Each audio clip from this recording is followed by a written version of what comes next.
In this video, I'm talking about 6 things that are keeping you from financial freedom. Let's jump straight into it. Number 1, living paycheck to paycheck. Most of you guys are hearing that and you're like, well, duh, that's the whole point. Yes, I understand that you understand that living paycheck to paycheck is keeping you from financial freedom.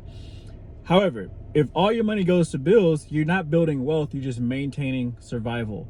I talk about this all the time. Your goal should be to either create as much income as you can and live off your current expenses and make that cushion in the middle as big as possible, or keep your current income and lower your expenses as low as possible so that way you can increase that cushion, that number that's in the middle. Or the third option would be to do both. Go make more money while also lowering your expenses. Most people watching this, listening to this, you could definitely find a way to lower your expenses. You have to start with the stuff that you're doing on a day-to-day basis first, right? So one, go to your subscriptions, start canceling subscriptions. Most of us are on 4, 5, 6 different, Netflix, HBO, Disney, all these different things. Get rid of those. Keep maybe 1, max 2. Stop eating out. Go to the grocery store. So if you're going to Starbucks on a daily basis, understand you're spending $8 to $10 every single time you go.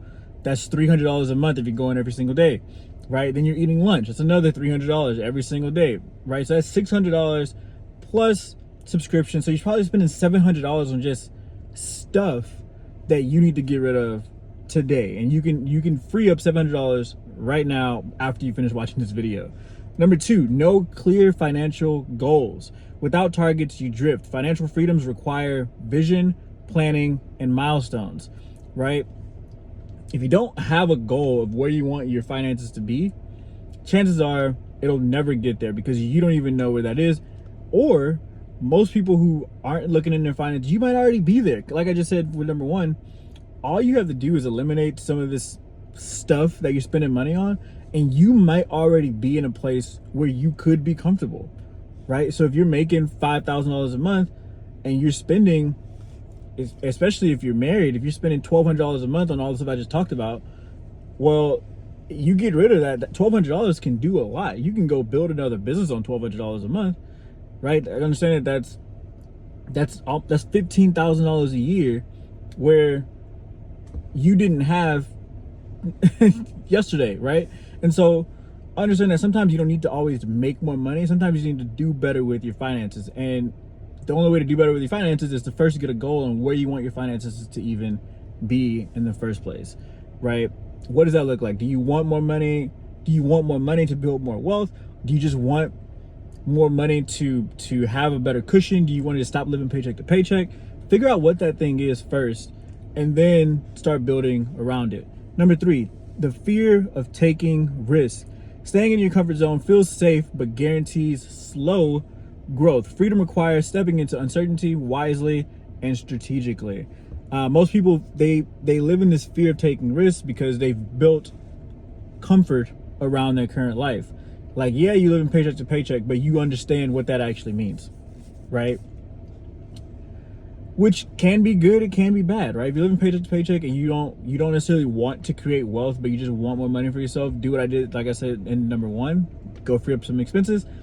But if you want to take that next level in life, you're gonna have to take risks. You're gonna have to learn investing. You're gonna have to learn asset building and trading your money for more money, right? And that's gonna take risks because sometimes it won't work. But at the end of the day, it doesn't work if you don't try it, right? And so you got to take risks. You got to step out of your comfort zone and do things you've never done before.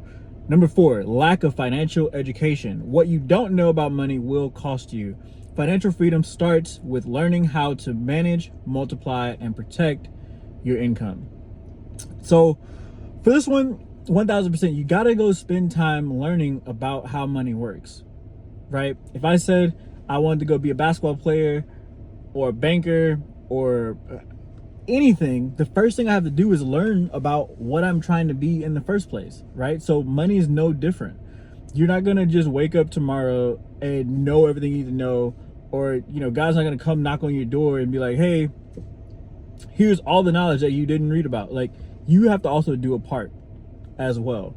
And the first part is at least attempting to go learn more information and get more education around finances. And you can do that a ton of different ways, right? There's books. There's literally a book right here. This is Dave Ramsey's Complete Money Guide. I got this from Half Price Books for $2.99. It's literally, I mean, this one book can teach you everything you know about the basics of finances or money. Go get a book. It takes all of a week to read it. You just divide it by 7, the pages by 7, you read it in a week, right? You can go listen to podcasts like this one or others. There's a ton of different podcasts. Dave Ramsey has a podcast. Go listen to it. Go on TikTok. If you like to scroll and you don't want to watch a 45-minute video, go to TikTok and type in financial education. There's people that will post day to day finance education. There's no excuse in 2025 on why you don't know anything about money, right? Number 5, bad money habits. Impulse spending, emotional buying, and avoiding budgets quietly drain your wealth. You can't build freedom with undisciplined habits, for sure. Now, there's 2 things that you can do with this. You can build discipline, which, if I'm honest, that's the harder route. Most people never build discipline. And if they do build discipline, it only lasts for a while, right? Until willpower goes away. And so you can build discipline and you can say, all right, I'm not going to go out and eat today because I'm not supposed to. I'm going to put money in my savings account. I'm going to do this. I'm going to do that. I'm not going to do it. And you can make it all a you thing, or you can set up systems, right? Where you don't have to make these decisions consciously. The money automatically goes to the savings account, right? You have a different bank account where a certain percentage of your direct deposit gets deposited over there. So that way, that's for bills. This money is for, investments. This money is for saving.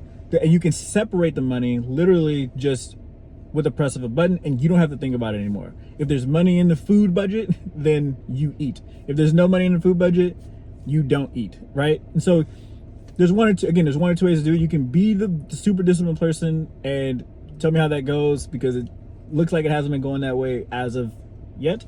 Or you can just set up systems and allow technology to do it for you. Either way, up to you, but you need to choose one or the other, because what you're doing now is obviously not working, right? And last but not least, number 6, wrong circle of influence. If you're surrounded by people who normalize struggling and scarcity, you'll adopt their ceiling.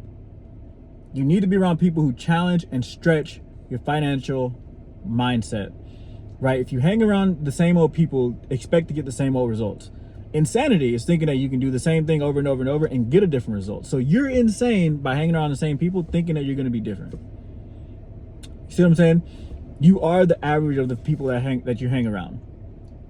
If you hang around skateboarders, I guarantee within the next 5 years, if you're not a skateboarder, I guarantee that you've tried it. You've got on that skateboard and at least kind of did some, you know what I mean? You kind of messed around a little bit, like, oh, let me see the skateboard, I'll try it. Right now, what if you liked it? And then there you go, you're a skateboarder now. If you hang around a bunch of drug dealers, eventually, it may not be year 1, it may not be year 2, but by year 5, I guarantee you try a drug, right? It's the same thing with your finances, it's the same thing with your marriage, the same thing with every part of your life. You are who you hang around. And that's why you keep them around, because it makes you feel comfortable. And I'm not going to get into psychology and all that stuff, but again, you are who you hang around at the end of the day. And so go find people that are going to stretch you and pull you to where they are, and hopefully these people that are stretching you to where they are, hopefully they're in a place that you actually want to be, right? Because just because someone makes more money than you doesn't mean you want their life. It just means that they make more money than you, right? So find people that encompasses the lifestyle as a whole that you maybe not desire or want to have, but just that makes you feel like you're a better person when you go to sleep at night, right? And so again, I know I said a lot. I said a lot more than I thought I was going to say. I kind of went over a bunch of stuff, but at the end of the day, these are the 6 things keeping you from financial freedom. financial freedom isn't necessarily just about money. There's so many other things that are stopping you from it. Like I just said in this video, it's not always about making more money and spending less money. So number 1, living paycheck to paycheck. Number 2, no clear financial goals. Number 3, fear of taking risk. Number 4, lack of financial education. Number 5, bad money habits. Number 6, wrong circle of influence. So if you like this video, hit that like button, comment down below your thoughts, hit that subscribe button if you hadn't already, and I'll catch you guys on the next one. Peace.